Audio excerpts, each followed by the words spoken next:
పాకిస్తాన్తో ఇండియాకు మరోమారు ప్రమాదం పొంచి ఉందా? సరిహద్దు నుంచి పెద్ద సంఖ్యలో టెర్రరిస్టులను కాశ్మీర్కు పంపిస్తోందా అంటే అవునంటోంది ఇండియన్ మీడియా. అయితే ఇది తరచూ జరుగుతున్న తంతే. చలికాలంలో కాశ్మీర్ మంచుతో కప్పబడుతుంది కాబట్టి పాకిస్తాన్ టెర్రరిస్టులు పెద్ద సంఖ్యలో కాశ్మీర్లో చొరబడి టెర్రర్ దాడులు చేసి పారిపోతుంటారు. అయితే ఈసారి మాత్రం లష్కరే తోయిబా వ్యవస్థాపకుడు హఫీజ్ సయ్యద్ ఏకంగా 10,000 మంది టెర్రరిస్టులను కాశ్మీర్కు పంపించాడని పాకిస్తాన్కు చెందిన మత గురువు నాసిర్ మదానీ చెప్పాడు. ప్రస్తుతం జైల్లో ఉన్న సయ్యద్ను ఆయన ప్రశంసలతో ముంచెత్తాడు. దేశం కోసం సయ్యద్ ఎన్నో త్యాగాలను చేశాడని, అలాంటి వ్యక్తిని జైల్లో ఎలా వేస్తారని ఆయన ఈ నెల 14న బావల్పూర్లో జరిగిన ఒక కార్యక్రమంలో మాట్లాడుతూ అన్నారు. ఈ సభలో ఆయన ఇంకా ఏమన్నారో ఇప్పుడు చూద్దాం.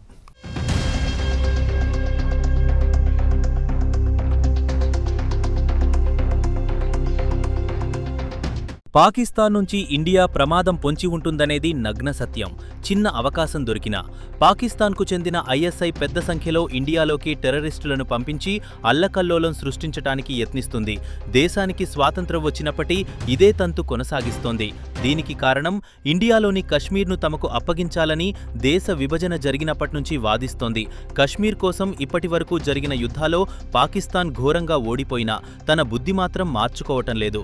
గత ఏడాది ఏప్రిల్లో పెహల్గాంలో పాకిస్తాన్ టెర్రరిస్టులు అమాయకులైన 26 మంది ఇండియన్స్ అంతా హిందువులే పేరు అడిగి అతి దగ్గర నుంచి కాల్చి చంపిన విషయం తెలిసిందే.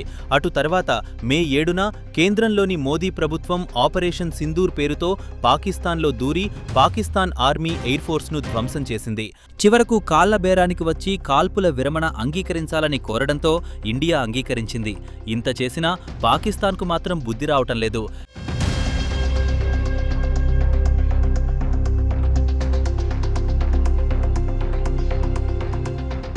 ఇక తాజాగా పాకిస్తాన్కు చెందిన ఒక మత గురువు నాసిర్ మదానీ ఇండియాకు షాక్ ఇచ్చే విషయం చెప్పారు.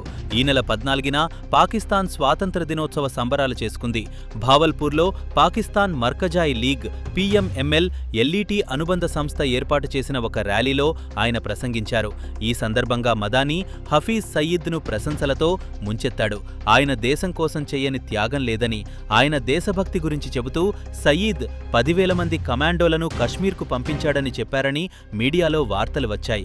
ఇక మదానీ విషయానికి వస్తే ఆయన మత గురువు. ప్రతి శుక్రవారం నాడు ఆయన మసీదులో ప్రసంగిస్తూ ఉంటాడు. ఈ నెల ప్రారంభంలో ఆయన ప్రసంగిస్తుండగానే తీవ్రమైన గుండె నొప్పి రావడంతో ఆయనను ఆస్పత్రికి తరలించారు. మరి ఆస్పత్రిలో చికిత్స తీసుకున్న మదానీ తిరిగి సయీద్ గురించి మాట్లాడడానికి ఒక చిన్నపాటి బహిరంగ సభ ఏర్పాటు చేసి హఫీజ్ సయీద్ గురించి చెప్పుకొచ్చారు. కశ్మీర్ కోసం ఆయన చెయ్యని త్యాగం లేదంటూనే ఇండియా నుంచి కశ్మీర్ను విముక్తి చేయడానికి సుమారు 10,000 మంది పిల్లలను కశ్మీర్కు పంపించాడు. దేశం కోసం త్యాగం చేసే త్యాగమూర్తిని జైల్లో ఎలా బంధిస్తారని ఆయన ప్రభుత్వాన్ని నిలదీశారు.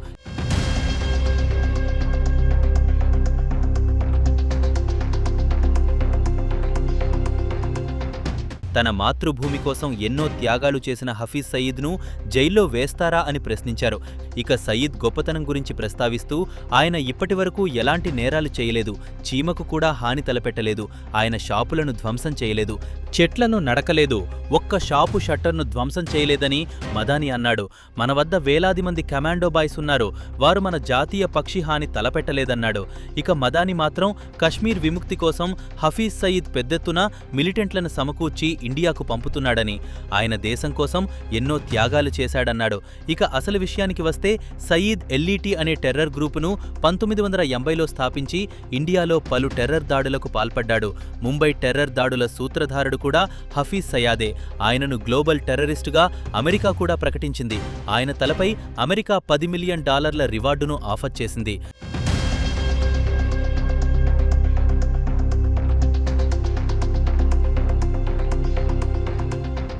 పెహల్గాం టెర్రర్ దాడుల ఛార్జీషీట్లో హఫీజ్ సయీద్ పేరు నమోదైంది. గత ఏడాది ఏప్రిల్ 22న పెహల్గాం టెర్రర్ దాడుల్లో 26 మంది హిందువులను చంపారు పాక్ టెర్రరిస్టులు. ఈ కేసుకు సంబంధించి NIA విచారణను వేగవంతం చేసింది. జూలై 6న నేషనల్ ఇన్వెస్టిగేషన్ ఏజెన్సీ సప్లిమెంటరీ ఛార్జిషీట్లో హఫీజ్ సయాద్ పేరు చేర్చింది. NIA సమాచారం ప్రకారం ఛార్జిషీట్లో హఫీజ్ పేరును వ్యక్తిగతంగానూ, అలాగే LET వ్యవస్థాపకుడు, అలాగే ది రెసిస్టెన్స్ ఫ్రంట్ లేదా TRF యాక్టివ్ ప్రాక్సీ ఆర్గనైజేషన్గా ఛార్జిషీట్లో పేరు ఫైల్ చేసింది.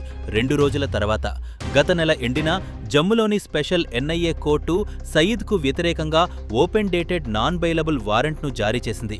కాగా గత నెలలోనే ఎన్ఐఏ కోర్టు సయీద్ అరెస్టుతో పాటు తమ కస్టడీలోకి తీసుకుని విచారిస్తే తప్ప నిష్పక్షపాత విచారణ జరగదని తేల్చి చెప్పింది.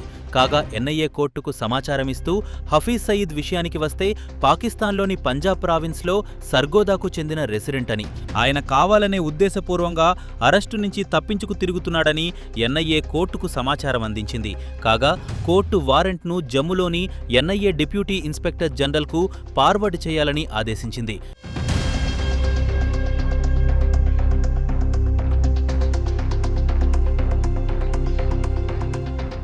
ఇక హఫీజ్ సయాద్ విషయానికి వస్తే ఇండియాలోని పలు టెర్రర్ దాడులతో ఆయనకు సంబంధాలున్నాయి.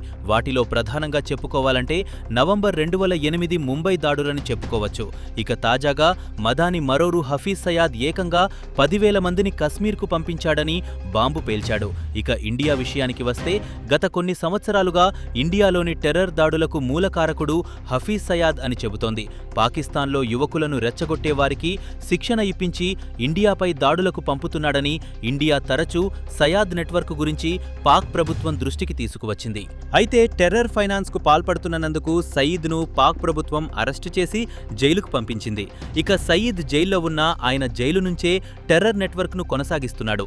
అయితే పాకిస్తాన్ ప్రభుత్వంతో పాటు ఎల్ఈటీ వర్గాలు మాత్రం ఆయన టెర్రర్ నెట్వర్క్ ను నడపటం లేదని, పలు సేవ కార్యక్రమాలు నడుపుతున్నాడని బుకాయిస్తోంది. ఇక మదాని మాత్రం హఫీజ్ సయీద్ సుమారు 10,000 మంది యువతను ఆయన వారిని కమాండోలు అంటున్నాడు, కశ్మీర్ పంపించడని చెబుతున్నాడు. మరి జైల్లో ఉన్న హఫీజ్ సయీద్ ఇంతమందిని ఎలా రిక్రూట్ చేశాడు, వారికి ఎక్కడ శిక్షణ ఇప్పించింది తదితర అంశాలపై మాత్రం స్పష్టత లేదు. మరి దీనిపై భారత ప్రభుత్వం ఎలా స్పందిస్తుందో కూడా వేచి చూడాల్సిందే.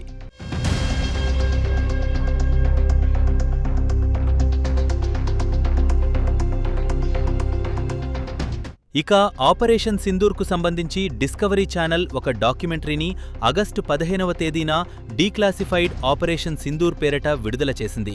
పెహల్గాం దాడులకు ప్రతీకారంగా ఆపరేషన్ సింధూర్కు ఎలా ప్లానింగ్ చేసింది, ఎలా పూర్తి చేసింది ఈ డాక్యుమెంటరీలో వివరించారు. దీంతో ఇప్పటివరకు పాక్ ఆర్మీ చీఫ్ ఆపరేషన్ సింధూర్లో పాకిస్తాన్ విజయం సాధించిందని గొప్పులు చెబుతోందంతా వట్టి బూటకమని తేలిపోయింది. దీనిపై పాకిస్తాన్కు చెందిన ఐఎస్పీఆర్ మీడియా వింగ్ ఈ డాక్యుమెంటరీ బాలీవుడ్ స్టైల్ ప్రొడక్షన్ అని తేలికగా కొట్టిపారేసింది. ఇక ఆపరేషన్ సింధూర్ ఎలా ప్లానింగ్ చేసింది, ప్రధానమంత్రి మోదీ ఎలాంటి సూచనలు చేసింది అజిత్ దోవాల్ లాంటి వారు డిస్కవరీ ఛానల్కు వివరించారు. ఆపరేషన్ సింధూర్ గత ఏడాది మే 7 అర్ధరాత్రి 1:35 నిమిషాలకు ప్రారంభించామని, పీఓకేలో ఉన్న టెర్రర్ క్యాంప్లను ధ్వంసం చేశామని చెప్పారు. సుమారు 88 గంటల పాటు నిరంతరం దాడులు చేసిన తర్వాత రావల్పిండి కాళ్లబేరానికి రావడంతో దాడులు ఆపామని జాతీయ భద్రతా సలహాదారుడు అజిత్ దోవాల్ వివరించారు.